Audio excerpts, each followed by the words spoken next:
Jamal Daniel, postdoctoral fellow for the study of the Levant, who will be talking about the mood of capital corruption perception in Ben Ali's Tunisia. Hannes is currently working on a book manuscript called Citizen Hariri, Conflict and Reconstruction in Lebanon, which is based on his PhD thesis. Hannes actually was with us also last year at CCS as a visiting assistant professor here. And next year he's heading to King's College in London, England as an early career fellow. Without any further delay, Hannes, thank you very much. Hannes will be talking for about 45 minutes and then we will open it for Q&A. Thank you. Thank you, Joseph, for your kind introduction. Thank you, everyone, for coming.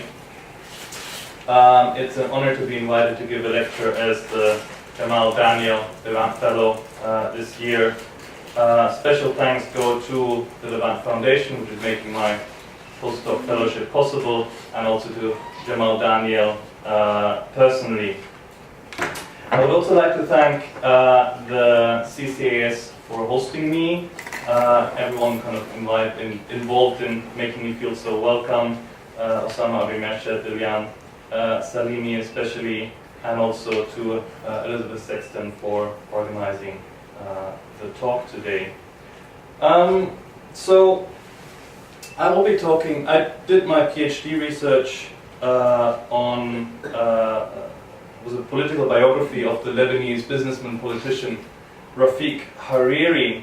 And last year I was staying at CCAS in a different capacity, so I'm just trying to explain where how I came to my topic, because if you look at the geography, Tunisia is an awful long way away from Lebanon.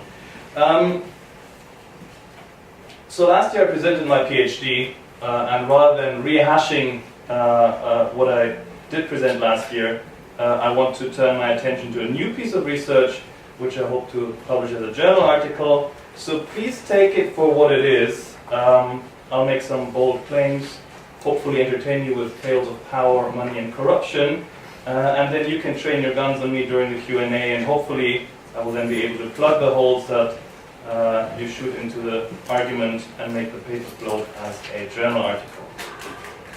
So, prior to the fall of Tunisian President Ben Ali in 2011, the Tunisian economic management received gushing reviews. IMF and World Bank were praising Ben Ali for his liberalising policies, and the economy, manufacturing production, and living standards all grew faster than in other non-oil producing Arab states. Now, the absence of corruption was deemed a major factor in Tunisia's success. The World Economic Forum actually identified the absence of corruption and of favoritism as a major competitive advantage of Tunisia in 2010, so that was just before Ben Ali fell. The Ibrahim Index of African Governance ranked Tunisia 8th in Africa in 2010, ahead of all other North African states. And Tunisia consistently did well in the Transparency International Corruption Perception Index, although its score somewhat declined from 2005 onwards. So you can see here, don't pay too much attention to the ranks, but to the scores, you can see, they're, on a scale from 1 to 10, they score around 5, which is actually pretty good for a developing economy. Now, the Tunisian uprising that evicted Ben Ali in January 2011 shattered the leader's clean image. The president and the Trabelsi clan of his wife Leila had enriched themselves on the back of the country's business success, and at the time the pictures of the looted villas of the elite went around the world. So that made me think at the time, how was the perception, or how come the perception of corruption as expressed in the Transparency International Corruption Perception Index, how was that so different from the actual level of corruption as demonstrated by these pictures afterwards? Why am I focusing on the Transparency International Corruption Perception Index? It's because it's the most influential measure of corruption. It's widely reported in the global media. Some countries actually make the CPI the benchmark for their fight against corruption. So South Korea and Mexico did that at one point. And lawyers use it to measure compliance risk with the Foreign Corrupt Practices Act here in the United States. And the CPI even may affect aid flows if donors take it into account in making their decisions. So what I'm trying to do in this paper today is to tease out the specific patterns of corruption in Ben Ali's Tunisia by examining the country's political economy since Ben Ali took power in 1987. I will look at the reasons why the CPI misperceived these types of corruption. And in the concluding section, I try to think about how this misperception helps sustain kind of globally hegemonic narrative of what the good capitalism looks like and why authoritarian dictatorships such as Ben Ali's Tunisia can win plaudits even from anti-corruption crusaders such as Transparency International. A quick word before I begin on sources as well. This article does not present any original expose of Ben Ali's corrupt practices. I conducted no research in Tunisia itself, and with very few exceptions, I used no primary sources on Tunisian corruption. Now, the use of secondary sources to trace the patterns of Tunisian corruption, though, serves to illustrate my argument. It shows that even prior to Ben Ali's fall in 2011, the kind of resources and sources consumed by country experts in academia, NGOs, embassies, or business risk consultancies were already documenting the corrupt practices of the Ben Ali regime. So the myth of the benevolent and non-corrupt Ben Ali regime was already debunked well before the pictures of the looted villas hit the front pages of the international press. And I should also say my research only extends until the fall of Ben Ali rather than the period afterwards.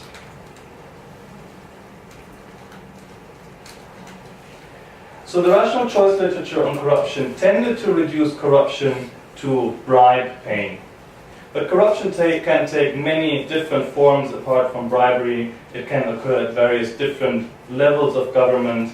And tracing the patterns of corrupt relationships between public official and private citizen allows one to reflect on the relations between public and private sectors, and even the very line between, where the line between the public and the private is being drawn. The anthropologist Akhil Gupta had questioned villagers in India about their experience of corruption. And by looking at the stories that people tell about corruption, he traced how citizens were experiencing the state. Conception of what was considered a corrupt act and what was considered legitimate allowed him to study ideology, hegemony, and legitimacy, and hence also how state power is constructed and what its limits are. So in a sense, I treat the CPI as a particular narrative or story of corruption, including silences around particular forms of corruption. So, state-led development under Bourguiba, the first president of Tunisia from 1960 to 1969, included collectivization, nationalization, import substitution, industrialization, and state-owned enterprises in clothing and textiles. And that kind of early phase of state-led development created a large and somewhat unwieldy and contradictory social coalition in support of the regime. So it included a trade union movement, bureaucrats, the rural population, but also landowners and the commercial bourgeoisie in the city, who had been the main supporters of the anti-colonial movement. And when Tunisia started opening up its economy in 1969, so went into a more liberal direction, it did so due to political pressure from landowners and due to external economic circumstances. Now, this change in economic direction also affected social coalitions supporting the regime. The 1970s brought forth a new industrial bourgeoisie which consisted of small and medium-sized enterprises engaged in exporting clothing to Europe. Now, entry into this class was not entirely open to everyone. Most new entrepreneurs had worked in the state sector before and were using their management expertise gained there to move into the private sector. But, and this is very important, they did not have to have close ties to the president in order to become industrialists. These industrialists were to grow into the backbone of the Tunisian economy for very well the next 40 years. So by the mid-1960s, Tunisia had reached a time of crisis. It was an economic crisis combined with a challenge from Islamists and also social protests from the left. And also President Bourguiba, who was the first president of Tunisia and had been the leader of the independence movement, was becoming increasingly frail. So in 1987, Ben Ali took power in a bloodless coup. And the challenge he faced then was to construct a kind of post-populist regime. So he had this kind of big, large populist coalition behind the regime, and he had to somehow manage the economy in a way to keep that, maintain, to prevent any social challenges. Economic circumstances and pressure from the IMF and the World Bank forced Ben Ali to liberalize the economy. So let me first list his economic policies and the economic structure that emerged as a result before going on to show how this related to regime maintenance. In 1995, Tunisia was the first Arab state to sign an EU association agreement, and it also joined the World Trade Organization. So it was integrating into global value chains and started, it intensified its exports of clothes to Europe. And Tunisia became the second most successful manufacturing exporter among Arab countries after Saudi Arabia. There was an encouragement of the domestic private sector, so these export-oriented small and medium-sized enterprises that had first emerged in the 1970s were further strengthened and expanded. There was an encouragement also of foreign direct investment. So according to one measure, 8.6% of the labor force was engaged in international production in 2010. So a very large proportion of the labor force was in businesses owned by foreign investors. And they were also producing clothes for re-export to Europe. And there was also a high degree of social spending on education and healthcare. So there was a social component to this policy.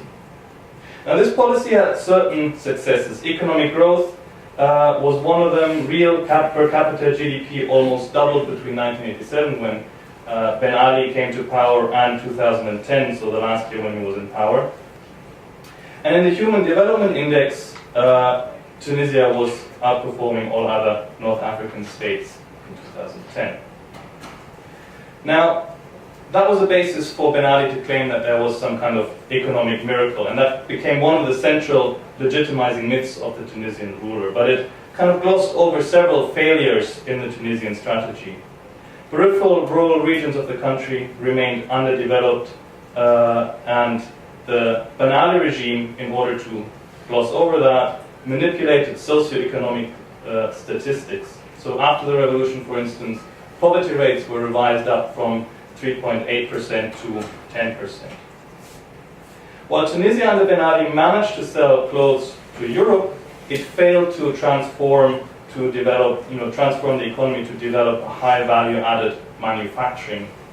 So if you think, for instance, of Malaysia, who moved from textiles onto selling computer chips, or even Mexico that sells extensively car parts, the same did not happen, at least not to the same extent, in Tunisia. There were also a few linkages between a kind of onshore economy and the offshore economy. Offshore economy meaning that they would get, factories would get inputs from abroad, process them, and return them back as products to Europe. So while the engine of Tunisian manufacturing was purring nicely, if you compare it to the countries like Malaysia or Indonesia, Tunisia was really far more of a North African kitten than a Southeast Asian tiger, and I took that as an excuse. Anyhow, So while Ben Ali was liberalizing the economy, he had to manage the social expectations from an unwieldy coalition of social forces. The populist authoritarian republics in Egypt, Syria, and Iraq were kind of facing similar dilemmas. And in the strange world of authoritarian learning among Arab despots, Tunisia came to be seen as a model. So Stephen Heidemann quotes one baffled Syrian official who expresses a sense of wonder at that Arab autocrats felt towards Ben Ali's feet. And he said, "Tunisia is our model. Just look at them. They're much more repressive than we are, yet the West loves them. We need to figure out how they do it."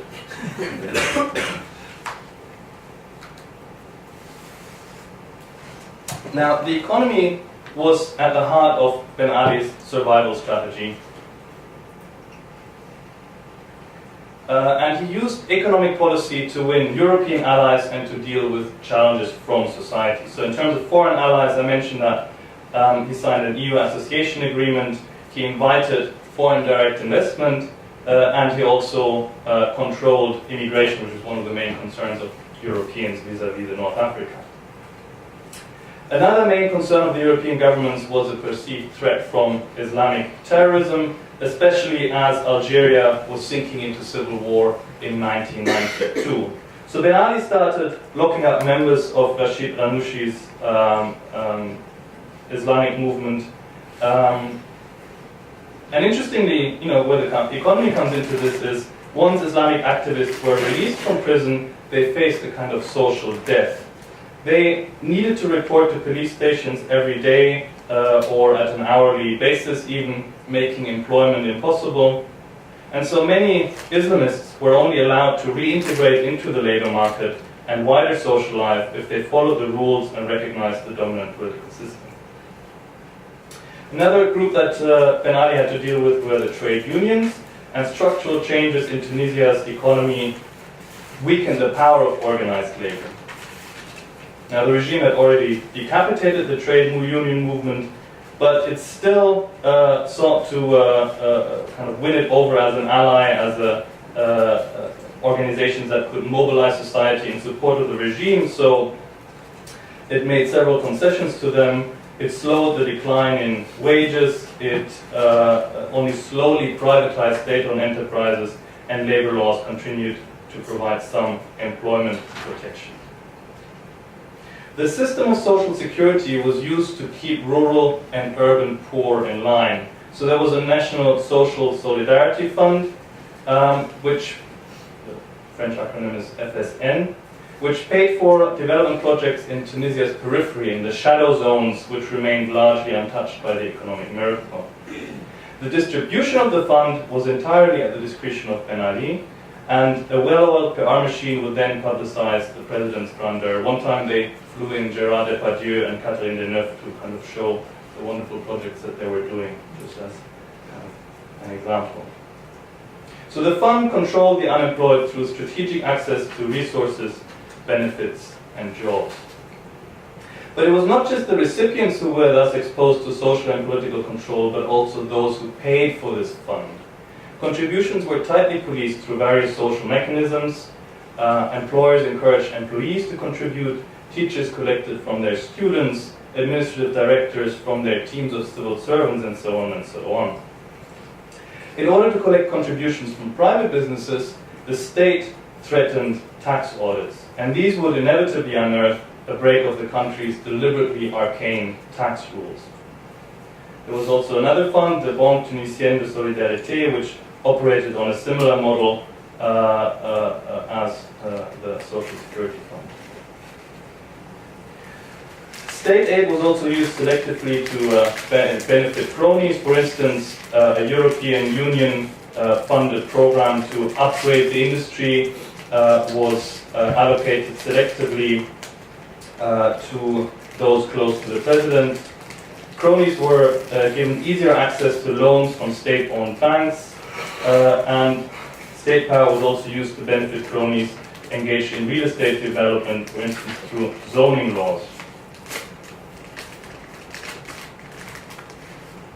So a large number of small and medium-sized enterprises manufacturing clothes for exports continue to form the backbone of Tunisia's economic miracle. They remained under state surveillance and control through tax audits and forced contributions to social security. And businesses who respected the rules of the game were allowed to turn modest profits and thus perpetuate the economic miracle. The main beneficiaries of Ben Ali's corruption was the close-knit network of business families around the president and his second wife, Leila Trabelsi. Now I want to just point to some patterns here. I know this is painfully small to read, but I'll talk you through it, so don't strain your eyes too much. This is a summary that the BBC put up from various sources. So the first thing to notice here is that it's a family business. These are children by his first wife, Leila Trabelsi's family itself, and children with his second wife, and also their spouses. Now what's important is that the goal seems to have been to extract monopoly rents from services such as real estate, retail, telecommunications and media, tourism and finance. So while the family did get involved in some manufacturing such as sugar, plastics or cement, they seem to have largely sidestepped the sector which was kind of the goose that laid the golden eggs, which was clothing exports to Europe, still dominated by small and medium-sized enterprises. Another observation is that the self-enrichment of the Ben Ali and Trabelsi clan was already common knowledge in the 1990s. One revelatory pamphlet from that time was called "The Families Who Pillaged Tunisia," and it was kind of handed along in Tunisian, in kind of opposition circles in Tunis, and kind of read very avidly. So how burdensome was this cronyism for other businesses? Kamet, who did a survey of industrialists in Tunisia, noted that these export-oriented small and medium-sized enterprises still generated substantial wealth, and most did not feel that the concentration of capital by the cronies was threatening their business. That became less true as the 2000s wore on, and then it became more predatory. An important other group were foreign investors. Remember that one of the pillars of the economic miracle was to invite foreign investment. And foreign investors were largely out of bounds for the Ben Ali Trabelsi clan. And here's an assessment from the US Embassy cable from 2008, which was published on WikiLeaks. And here's what the embassy person says. Thus far, foreign investors have been undeterred and, according to Tunisian business contacts, largely unaffected. Foreign investment continues to flow in at a healthy rate, even excluding the privatizations in huge Gulf projects, which have yet to get underway. Foreign investors more rarely report encountering the type of extortion faced by Tunisians, perhaps reflecting that foreign investors have recourse to their own embassies and governments. So Ben Ali's economic strategy created specific patterns of corruption. Ben Ali had to manage a complex social coalition of industrial bourgeoisie workers, clientelized urban and rural poor, and his own greedy clan. So just to summarize what the corruption, in a sense, was, as someone like Transparency International would define it.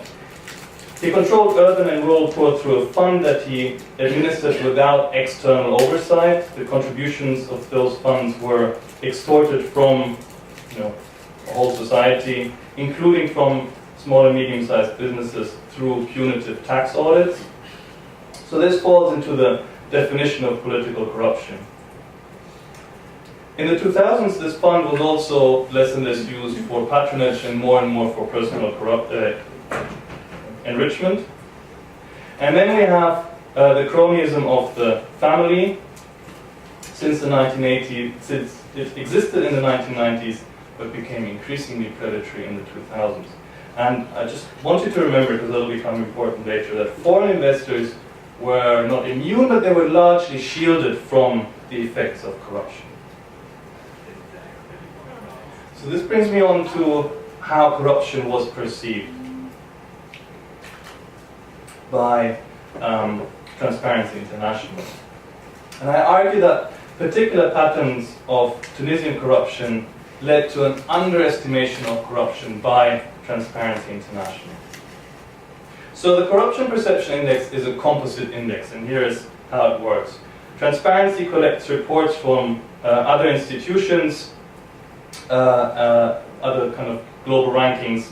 It checks the quality of the sources and whether they have a similar definition of corruption. And they then, until 2011, converted the ranks of the countries in these other rankings into a score from 0 to 10, for their own purposes. They would then average these transformed data from the individual sources, yielding a country's score. And just to show you how that worked. So here are the different sources that have been used for Tunisia for the different years. For the years 2010 and 2011, Transparency International actually published the converted scores that they attached to, that they derived from the sources. I'll get to that a bit more. But the point is, they transform the original source into a score from 1 to 10, where 10 is least corrupt and 0 is the most corrupt. And then they take an average of all of those. Okay. So let us have a look. As I mentioned, they tell you, if you go to their website, what sources they use, but only for the years 2010 and 2011 do they actually tell you the scores that they attach to individual sources. So I looked at the year 2010 because that was the last year that Ben Ali was in power. So it kind of reflects how different sources were thinking about Tunisian corruption.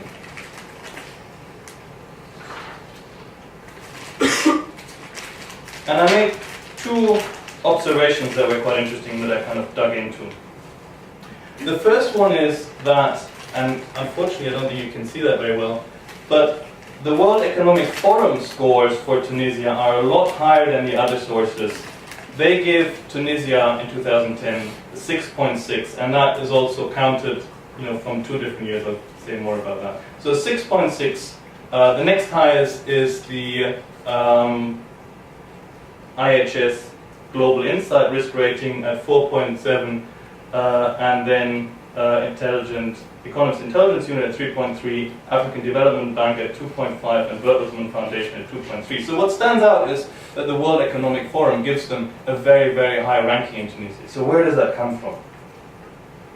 The World Economic Forum polls thousands of business executives globally in its Executive Opinion Survey, and those are then used to compile the World Competitiveness Report. In the 2010-2011 version of the report, they came to the result that there was very little corruption in Ben Ali's Tunisia. In a list of the most problematic factors of doing business in Tunisia, corruption only came at 11th place, so that's very, very low. Moreover, the World Economic Forum poll found that the absence of favoritism and indecisions of government officials was a competitive advantage of Tunisia. So that was really astonishing, seeing that the revolution just a few months later revealed the extent of nepotism and favoritism. So there are several causes for, possible causes for why the World Economic Forum scored Tunisia so highly. One is the possibility that the survey captured many firms who benefited from favoritism themselves. The Tunisian businesses in the sample surveyed by the World Economic Forum tended to be quite large. So 61% of them had more than 100 employees, but it's only about 1% of Tunisian businesses that actually have such a number of employees. So it was really kind of the 1% of Tunisia that was being asked. Now, the bigger you are in a cronyistic country, the more likely you are to be a crony yourself. So that's one possibility why this came about. The second one is that the World Economic Forum relies on partner institutes in the countries to administer the survey. And the political context in which the survey was administered in Tunisia may have bumped up the Tunisian result. The survey was conducted by the Institut Arabe de Chef d'Entreprise. And here's what Melanie Kametou, as I said, wrote a book about the private sector in Tunisia, said about them. She characterizes the IACE as an association grouping together big business interests, and she writes that it was taken over by the government in 1994. It received a new head, and the previous head of the IACE, Mansour Moalla, had fallen foul of the regime in 1993 when he criticized the Tunisian government for being too obedient to World Bank and IMF. In retaliation, state officials arranged for the withdrawal of funds from his bank, or the bank that he presided over, and he had to step down both from the bank and also resign from the IACE. So in short, a business association close to the regime was sending out questionnaires about corruption. So we can imagine that this may have affected the results. There's one caveat. I've spoken to Transparency International, but I haven't spoken to the World Economic Forum. So that's something to bear in mind, that they haven't had an ability to reply what I'm saying here. They might have an alternative explanation for the unusually high score that Tunisia receives. I interviewed the researcher at Transparency who was in charge of compiling the CPI. Of course, he cannot comment on the World Economic Forum, but what he did say is that they themselves cannot check for all the 100 and something countries that they're covering the source, the primary source for each single secondary source that they're using to compile the CPI. So it's simply not within their capacity to spot something like that. So the World Economic Forum score bumped up the Tunisian CPI score. The Tunisian CPI score in 2010 stood at 4.3. Without the World Economic Forum, it would have stood at 3.2. And it would have fallen from a rank of 59 in the global ranking to 91. So it would have made a very, very large difference. And the problem was compounded by a methodological quirk, which meant that the World Economic Forum report was counted twice. So they took 2 years. And that's because when they include polls of business people, there can be quite big swings. So in order to avoid those swings in their data, they take 2 years and include those. So that's the kind of methodological quirk which made that effect even worse. Now, a second observation about the CPI data is that the Economist Intelligence Unit, and especially the IHS, so actually in here it's World Markets Research Center, that's what it used to be called. They score Tunisia also higher than in 2010 than African Development Bank and Bertelsmann Foundation. So while African Development Bank and Bertelsmann Foundation are the IHS and the EIU are compiled by employees of for-profit companies writing for private sector clients, African Development Bank and Bertelsmann are polling kind of policy experts, technocrats and academics. So that's a big difference. We can therefore hypothesize that the private sector oriented publications are more likely to express the kind of mood of capital than the latter. And it's important to remember that international investors were not overly concerned about Tunisian corruption. So even,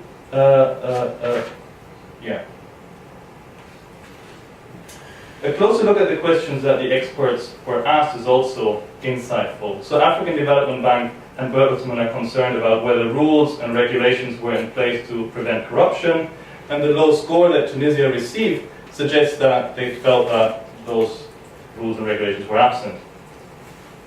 The Economist Intelligence Unit defines corruption as the misuse of public office for personal or party political financial gain, and also the misappropriation of public funds for private or party political purposes. So that's actually the definition that fits what was happening in Tunisia the best.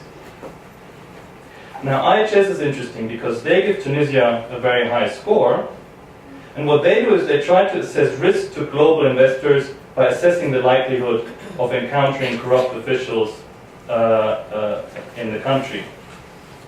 So in Tunisia, the IHS experts found the risk that global investors would have to pay bribes to be not very high. And of course, that is correct. So to summarize, the Tunisian score in the CPI was bumped up by one survey, which seems to possibly have been manipulated by the regime, that's the World Economic Forum, and another source focused on the interests of international investors.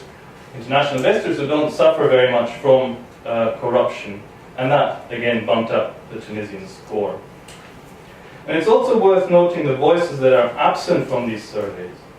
The respondents are members of a global elite, whether business executives or country experts, and given their elite status, they're more likely to be male, enjoy high income levels, and the lifestyle of the upper or the middle classes. Workers, low-income groups, and women are less likely to be represented. So the experience of corruption at the bottom of the social hierarchy and at the top is very different, and the more fine-grained measures of such experiences would draw out differences, as would qualitative approaches to measuring corruption.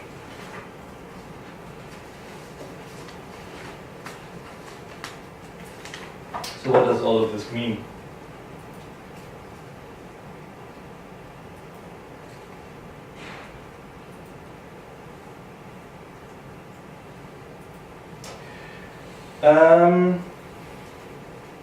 One of the myths that sustained the Ben Ali regime was the economic miracle, and the development-minded and incorruptible political bureaucratic elite was taking the right economic decisions to make the country competitive in the global economy.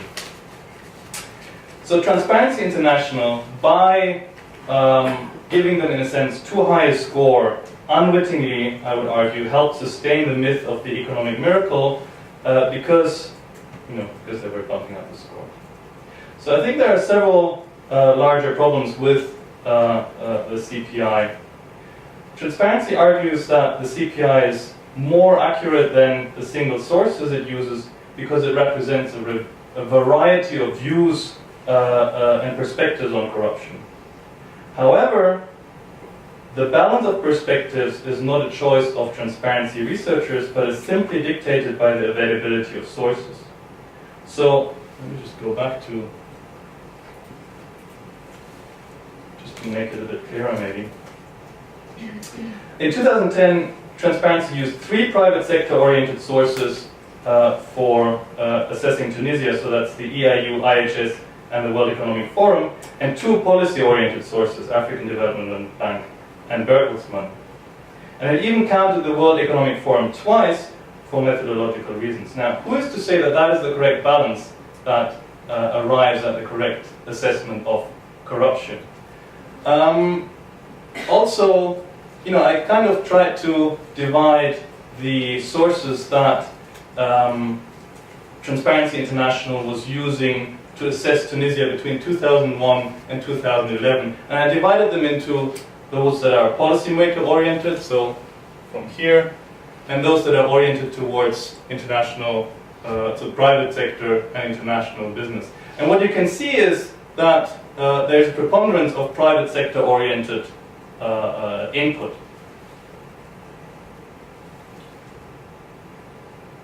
By giving such great weight to business-oriented surveys, the CPA expresses the mood of capital rather than providing a value-free assessment of corruption. Because, private sector or international investors are concerned about different types of corruption than, policymakers or those that are excluded from these surveys altogether might have. So countries such as Tunisia, in which the cost of corruption is bearable for international investors, are therefore likely to receive higher scores. And that kind of brings us to a further conceptual problem. Transparency's approach to corruption suggests that there is a good, rule-based capitalism that functions well and serves everyone in society, and that good governance leads to a kind of non-corrupt capitalism, i.e. one where no one has to pay a bribe. But an alternative perspective of capitalist development is also possible. So the process of capitalist economic development involves the reassignment of property rights, and this process hardly ever is considered legitimate by those who are on the sidelines. So a class of industrial capitalists is being created while others are reduced to selling their labor. And the state plays a big role because it sanctions the original accumulation and it subsequently protects property rights and legitimizes it. So in short, state and capital collude and then coerce or cajole the losers of the process into accepting it. So this is extremely schematic. But the point is there is a different perspective on how capitalist development functions from Transparency International and capitalist development is, a brutal process that, in a sense, necessarily involves practices that Transparency International would consider corrupt and which are not necessarily reducible to bribes.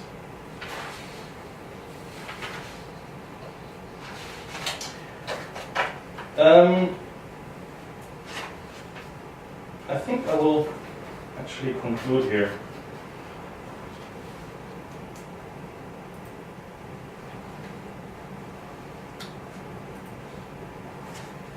So if the CPI does indeed express the mood of capital, this suggests that corrupt practices which are unproblematic for international investors remain off the radar, or at least they're not highlighted as prominently as they maybe should be. Countries where corruption imposes high costs on outside investors will be ranked lower. So let's think about the role of the CPI in maintaining power relations in Tunisia, but also in cross-Mediterranean relations, a very crucial relationship with Europe. The Ben Ali regime had to constantly keep up the pretense of an economic miracle, both to its own population and to European allies and powers. And transparency unwittingly became implicated in this narrative. One of the sources that transparency relied on seems to have been, may have been manipulated by the regime, and at least one other source focused on the cost of corruption to foreign investors, which wasn't particularly high. So European diplomats, parliamentarians, or business people who were reading the CPI data, and they are the kind of main consumers of this kind of thing, they could take comfort in their support for Ben Ali. Here was a regime that was not terribly corrupt, and hence practicing good governance, a kind of benevolent authoritarian ruler. Now the CPI does not just create a good or a bad impression, it is also taken into account in policy making, aid distribution, or assessing compliance risk to the Foreign Corrupt Practices Act here in the United States. So I would argue that the CPI, by expressing the mood of capital, provided the mood music to the persistence of a regime that was both congenial to international capital and repressive of its own population. Now, of course, Transparency International and the CPI was only a small instrument playing in a much larger orchestra of expert opinion. But, I think it's still an important example. Now, the most pernicious aspect of these findings is that there is no bad intent on the part of Transparency International. Their methodology, in a sense, is impeccable, and they unwittingly perpetuated the myth, or contributed to the myth of the economic miracle. And in a sense, maybe this may be taken as an example of Gramscian hegemony, the diffusion of ideas by intellectuals, of which the CPI creators and the survey creators are a privileged example, which make the existing social order appear so commonsensical as to be beyond question. Transparency activists are likely to be sincere believers in the liberal account of a humane and accountable, a kind of non-corrupt capitalism married to representative democracy. But unwittingly, CPI perpetuated the myth of the benevolent dictator. Pardon me. If autocrats accommodate foreign investors and manage to achieve economic growth, or as in the Tunisian case, to an extent, the appearance of economic growth, they will achieve a higher rank on the CPI. And this in turn gives them greater access to international prestige, aid money, and further international investment. Now, one last snippet, and I haven't looked into this, but it is striking. Currently, the highest ranked countries, Arab countries on the CPI, are the oil monarchies in the Gulf. And I shall leave you to ponder that also.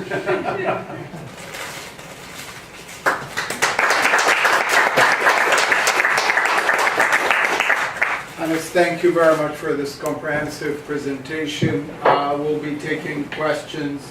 I'm going to have to apologize because I'll have to leave at 10 to 2. Maybe I want to just actually start with one question. Where does the income inequality fit into all these ranking? And is that, you mentioned in the beginning that after 2005, Yeah. the corruption index, they didn't score as high. Is there kind of a correlation between the income inequality and corruption that has been documented? And I guess there is an indirect one in the sense that corruption was increasingly affecting income inequality. So if we think about where incomes go, a large portion of income goes to these small and medium-sized enterprises that are exporting, and some of the income is also redistributed to urban and rural poor through these various solidarity funds. Now, initially, until at least in the 1990s, and then also the beginning of the 2000s, the regime wasn't terribly predatory on these two mechanisms, but it became more predatory. So it became more predatory of the small enterprises, and also it was using these funds for personal enrichment rather than clientelism. So that would have affected income. It would have increased income inequality. And the question is whether, as long as they don't, in a sense, as long as they don't put too much pressure on foreign investors, income inequality might not have affected the CPI very much. Does that make sense? Yeah, so the Gini coefficient is not part of the ranking or the... No, well, not directly. It's purely a question of how experts or business people, how bad they think corruption is. Now, this is not independent of other impressions of the economy. So, for instance, there is, I think, a kind of tautological fallacy that because, if you assume that low levels of corruption are a prerequisite for economic growth, then you will recognize, you will think that any economy that grows very quickly doesn't have much corruption. So, for instance, after the Argentinian crisis in 2001, their CPI score declined very rapidly. But it wasn't an increase in corruption, it was just a difference in their economic performance. I don't think the Gini coefficient comes into that very much. Sorry. Yeah. I came in late, so I don't think you probably addressed my point Okay. in the first 20 minutes, but Okay. if you did, then I I'll apologize to reiterate everyone it, and that's you fine. can summarize in one sentence. And I don't have any quibble with anything you've said, except slightly on how you characterize the business community, the international business community. I'm a political scientist by training and vocation, but I am going to talk in sort of crass terms. Yeah. Because in this period, That's what I did. I was Tunisia desk at State, so I saw a lot of this up close. There were 50 American businesses in Tunisia in the mid-2000s. There were still only 50 at the end of the 2000s because of the total failure of the Tunisians to sell American businesses on the very thing that you're talking about here. Everyone knew the Pizza Hut story, versions of which included corruption in the Ben Ali and Trabelsi families. Everybody knew the McDonald's story, versions of which included corruption in the Ben Ali and Trabelsi families. Everyone knew ExxonMobil's frustrations in going into this is the crass part of it. But the big story was NRCL. NRCL was the Massachusetts renewable energy firm that had its stake in Tunisia in an extremely corrupt way, taken over by the government's energy authority, and they never received compensation. So this rose to the level of regime corruption in collusion with all these forces, Right. and everybody talked to NRCL. There was no American company thinking of going into Tunisia that didn't talk about NRCL or to NRCL. Senator Kenny's office was involved, Senator Kerry, they were trying to push it, they got nowhere with the Tunisian authorities. Everyone knew Tunisia had two sets of books. But as we've learned after the revolution, there actually weren't that many differences between the fake books and the real books. Therein does not lie the real story of what was wrong with the Tunisian economy, the bad statistics. Okay. But the issue of corruption was well known. And I'm sure if you look at WikiLeaks, you'll find cables from the commercial section of the U.S. Embassy talking about NRCL, talking about Pizza Hut, McDonald's, talking about the total failure of the Tunisians to sell international investors from this side of the Atlantic on going in. I totally agree with what you said about how TI, the sources they use and how the international, but business people aren't stupid, use the French word. They do their research and they didn't want to go into Tunisia. So most of the Tunisia economic miracle had to do with joint ventures, like Indians coming in to get access to the pharmaceuticals, the European markets, or these sort of state-led things that the bank supported. But straight up commercial investment was non-existent because this information got out. So my question is, who are the investors you're talking about? The investors, if you went and interviewed, for example, the Tunisian American Chamber of Commerce, they couldn't find an investor. Nobody would come in. So you have these sort of World Banky, African Development Banky type investors coming in and doing it the sort of European way in a very corrupt environment. But if you wanted a good business environment, you didn't go to Tunisia in the 2000s. So the question is, which investors are you talking about when both large and small international commercial enterprises gave up on Tunisia? And by the way, from 2005 to 2010, everyone knew corruption got worse. So looking at the TI data, it does reflect it a little bit. Yeah, it would actually be 2009, 2008. You'll actually find it going down by 2010. So your conclusions are spot on.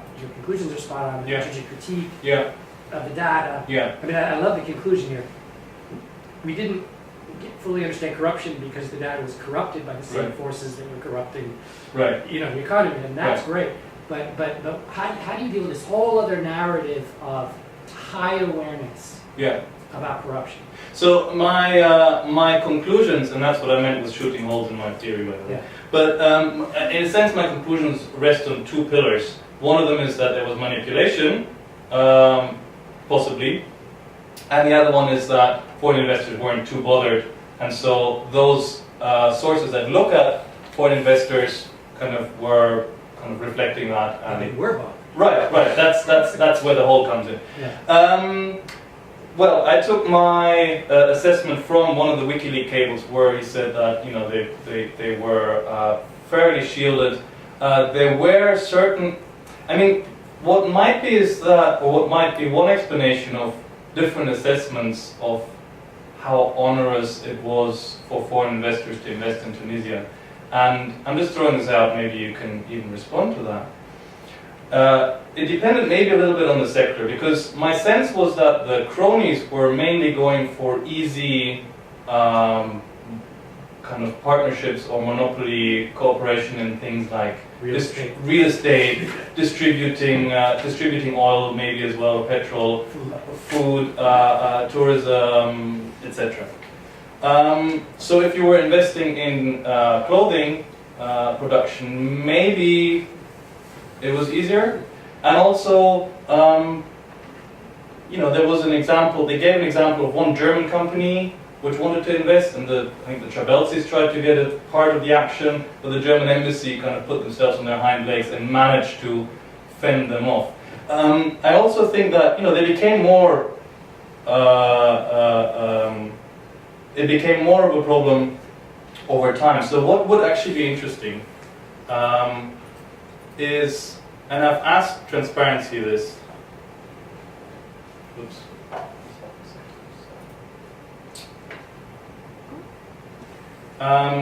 Is to get the data, I have the data for 2010-2011, the breakdown of data. Now my argument in a sense, relies on one single year or one single country. As well, a little bit impressionistic. So I'm asking them for finding the data for me to get the numerical values that they're attaching. And then maybe we'll also see that a source like IHS that, you know, supposedly listens to investors also declined somewhat. So yeah, probably need a bit more of a nuanced perspective on that. But I took it, as I said, from kind of the embassy cables. I think all the counterfactuals, and I don't know how, Yeah, are going to not blow holes in the theory. yeah. Like you're just going to have to factor in that widespread knowledge of corruption. It was there, and it was built into. I don't think it hurts your Okay. conclusions in this paper aren't threatened. Okay. It's more. Yeah. It's more. You know, what's an investor? Mm-hmm. Nobody was investing in Tunisia, Right. except those that invest as a matter of due course. Well, what's interesting is if you look at the FDI data, they were actually quite robust. So I wonder what that kind of investment was that was coming in. Was it itself, maybe cronies? Corrupted. Which I guess is a success in itself. Okay, thank you. Can I actually ask something that you just said that everyone knew about corruption, it was built in, so do you mean it was predictable corruption, it was just treated as a tax? As opposed to you're to pay off everyone along the line? No, and the correct answer to that's probably 10 paragraphs, but I think the steady degradation is what surprised everybody. By 2011, to quote a professor, and I don't know what his data was, but it's very believable, 180 of the top 200 firms in Tunisia had either a Trabelsi or a Baumann hand in it, but it got much worse each year, 2005 to 2010. In my mind, it had something to do with the increasing pariah status of the Ben Ali regime, and more human rights and freedom of the press, you know, black home country. A lot of the NGOs got more vocal. The opposition movement following the WSIS in 2005 was much more united after 2005, the whole October 18th movement. So because of the increasing pariah status of the regime, they were, you know what I'm saying, they didn't care, they cared less and less in the lead up to 2011 about their reputation because they were subject to so much criticism internationally on human rights that, you know, what's some corruption, you know. So and the Trabelsi family, particularly also the Ben Ali family, got greedier and greedier. So they found newer and newer ways to dip in.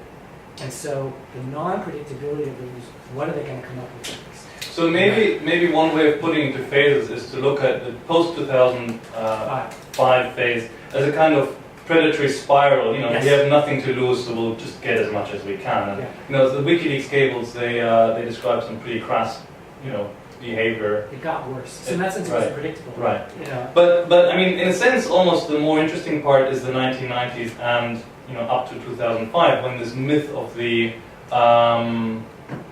economic miracle and the, you know, low levels of corruption, we can do business with these people, when that still persisted. Maybe that's the kind of more interesting part of the story, in a sense, as far as marketing. And it's different state to state. When you measure corruption, right, the first thing is, what are the cops taking?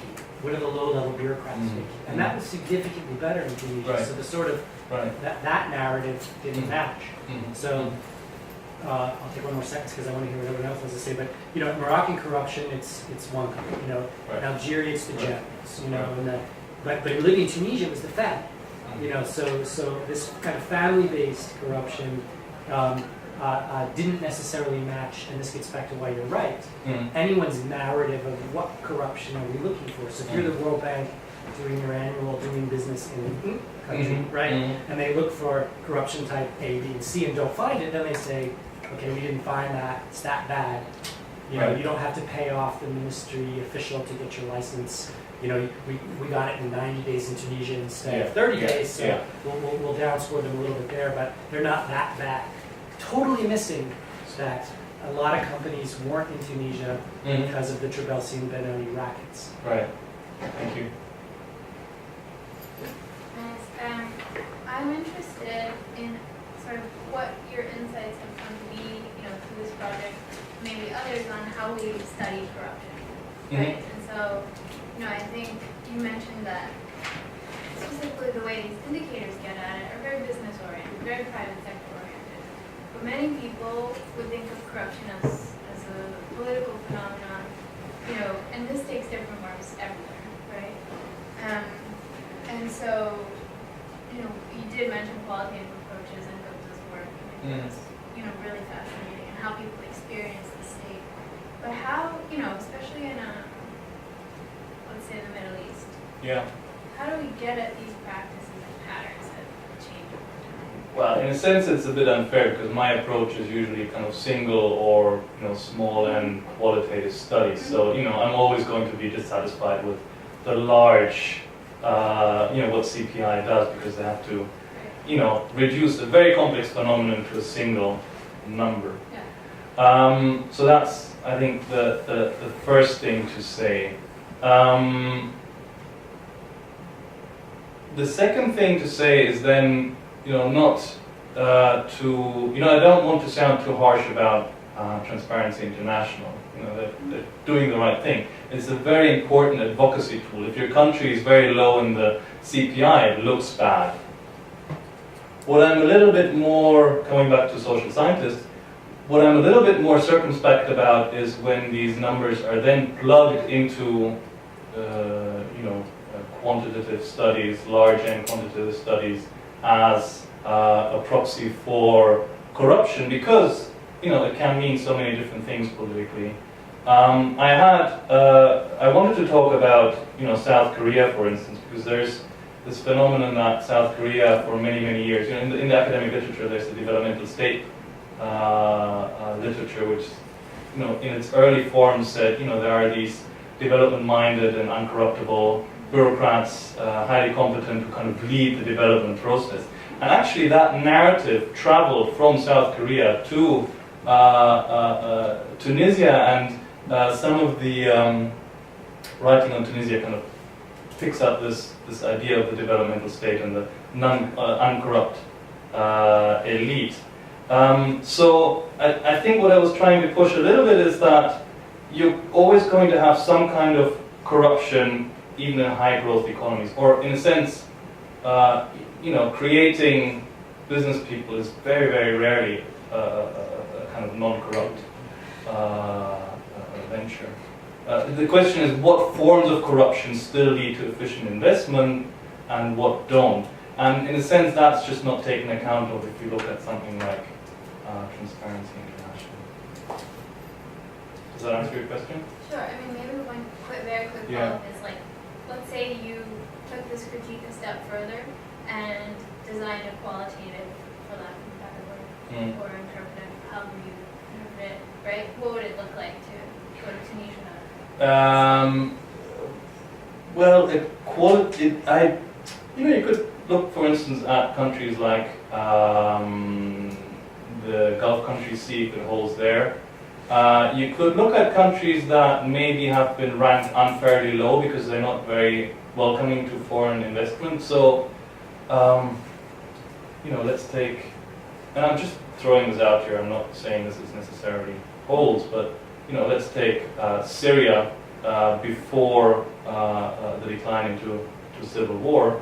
You know, not very welcoming to foreign investors, but what do the people who actually pass judgment for the CPI on corruption, what do they actually know about corruption in Syria? So, you know, to kind of approach it from both ends.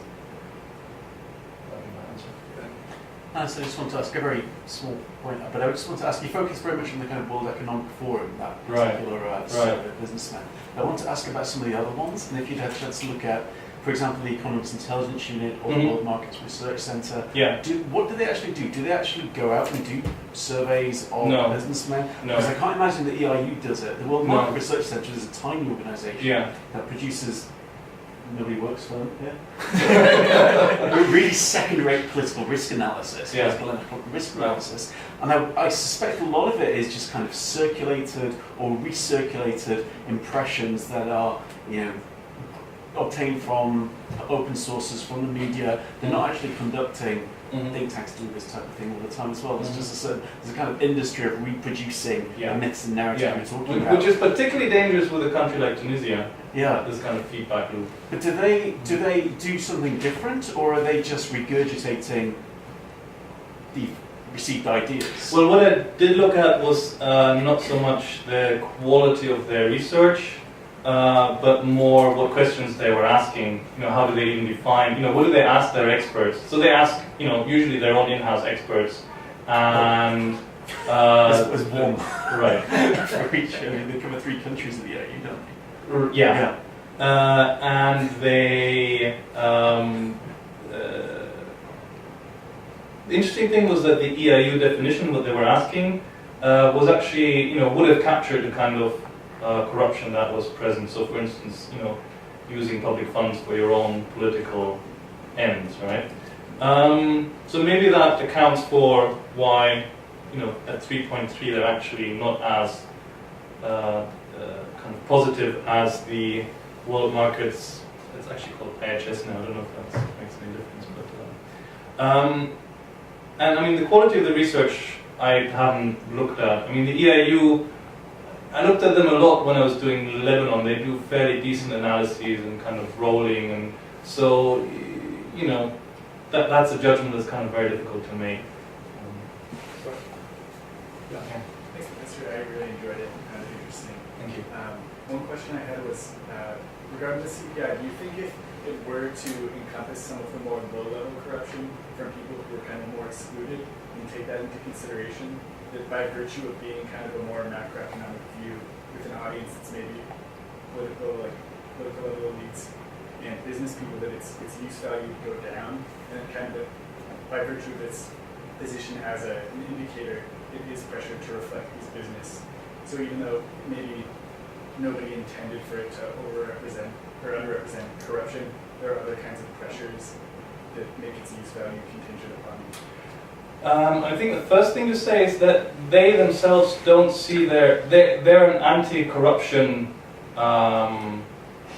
association, so they don't see their use value in providing a service to business. What they actually say is that we balance different opinions and different views on corruption, and they would probably even say that they capture petty corruption as well. In a sense, they're not trying to serve the business community. What I was trying to argue here is that, in a sense, structurally, kind of by default, they reflect that. And one of the reasons might be that because it's such a big business, there are just so many consultancies. I mean, in my young PhD days, I used to work for some of these. And, the way you do analysis, you sit at a desk in London and you pass judgment on countries far, far away based on this kind of feedback loop. So that's what you do. And it's such a big industry so that there are just a lot more of these private sector reports available than from other sources. So that's my answer. Just a question about, so kind of building off these critiques of this particular score, and where does the Transparency International sort of sit in relation to this kind of proliferation of international surveys that score countries based on something, so Freedom House or sort of failed state index? What kind of positing that there's some difference between being the 38th failed state in the world or the 64th, that there's a gap that matters that can be measured. It seems like there's more critique about these sorts of media, but at the same time there's a greater proliferation of them, and more people are kind of weighing in with these sorts of rankings. I mean, how do you kind of assess where the critiques and... I think their position in all these rankings is that they were one of the first ones to do these kind of global rankings. They started in 1995 and they immediately became very, very successful. I mean, there were some for corruption, there were some, I think, private sector rankings beforehand, but I think this was the most successful one of corruption. in 1995. So that's why they're kind of the most high profile. That's where they stand in the kind of history of this movement to measure all sorts of different things. If you go back over the way that they deal with their methodology, they're also really grappling with how they measure these things. You can tell because they are a movement, they see themselves as a movement of activists, they're really trying to also kind of respond to all sorts of different critiques, and there are stinging critiques from disgruntled workers who used to work there, and so it's a whole. I don't know if that answers your question, but main thing is they used to be one of the first ones and one of the most recognized ones. So how they relate to the later wave of measuring all sorts of phenomena, I'm not sure. I'll ask you a little bit about. You don't have to. I know you're being good, so you don't necessarily have to answer personally. Methodologically, Right. how are you convinced that their intent isn't bad? Because you brought that up several times. Oh. And I'm really interested, and part of it goes to the answer you just gave about being an activist network. But it would seem that, given sort of methodological quirks that we know are there, given the fact that much of this data, they're actually aggregating data that is self-replicating, right? So it would seem that there is at least a little bit of an effort to obfuscate what's happening for something, right? And so given that, what makes you think that this is an accidental sort of overlooking as opposed to an intentional narrative? I think, well, one of the answers is that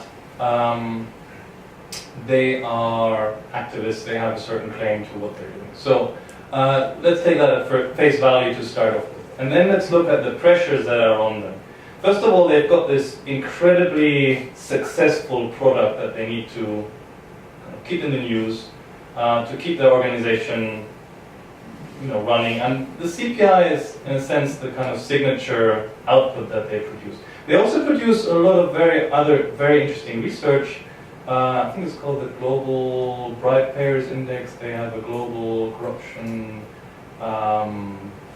Well, they have other ones where they ask, they do surveys in the country. So, all very interesting stuff. The CPI is the one important one. So it's very important for their organization that remains reputable.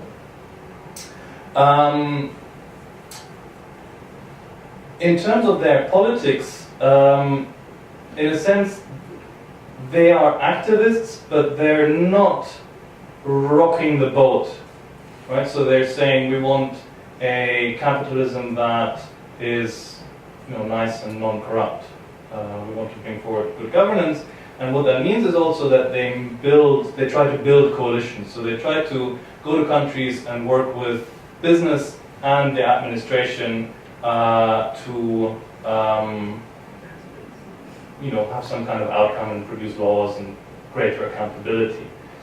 They also, and that's what one anthropologist kind of pointed out, you start off as an activist, but then you apply for a project grant, right? So it's like this projectism. You go from project to project, and that again changes the way that you operate. So I don't think there is, a bad intent. I can't see that in anything that they're doing. But there are also strong incentives to keep on doing what they're doing, even if there are problems with it. I think that would be a fair assessment of what they're doing. I might be remembering this incorrectly, but I believe they even warn against using their index the way that it is used in cross-national work and in time series work. And I don't think they make a big thing of it, but there is a caveat where they say this isn't really comparable. For instance, the way that I put the data one year after the other, they say don't do that. Yeah. But then, right, exactly. But then they say, they say that in one breath, and the next breath they say, now the countries that improved most were, and the countries that were. And in a sense, it is a dilemma because they have to protect the integrity of what they're doing. On the other hand, they want as many media as possible to report that Gabon went up 3 ranks, and Zaire went down, or it's not called that anymore, Congo went down 3 or something, right? So it's kind of the pressures that they're under.